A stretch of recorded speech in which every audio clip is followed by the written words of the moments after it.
কসবার Acropolis মলে বিধ্বংসী আগুন। আপনারা দেখছেন সেই সময়ের বিশেষ মুহূর্তের ধারণকৃত ভিডিও চিত্র আজকের স্বরূপনগরের ক্যামেরায়। এখন শুনুন বিস্তারিত।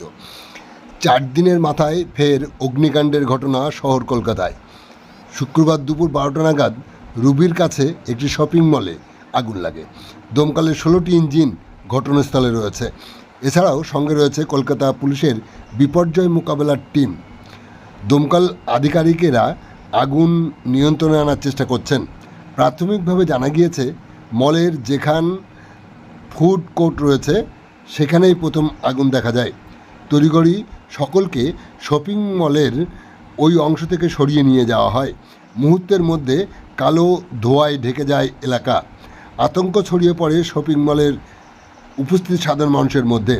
এমার্জেন্সি গেট দিয়ে বেরোতে গিয়ে অনেকেই অসুস্থ হয়ে পড়েন। পাশেই গীতাঞ্জলি স্টেডিয়াম এ আশ্রয় নিয়েছেন শপিং মলের অনেকেই। আগুন আপাতত নিয়ন্ত্রণে। অক্সিজেন মাস্ক পরে দমকলের কর্মীরা ভিতরে প্রবেশ করেন। আগুন নেভাতে কাজে লাগানো হয়েছিল স্কাই ল্যাডার। ভেন্টিলেশন ঠিক রাখতে ভেঙে ফেলা হয় অ্যাক্রোপলিস মলের অনেকগুলি কাচ। কালো ধোঁয়ায় অনেকেই অসুস্থ হয়ে পড়েন। অসুস্থদের কাউকে কাউকে পাজাকোলা করে সিঁড়ি দিয়ে নামিয়ে আনা হয়।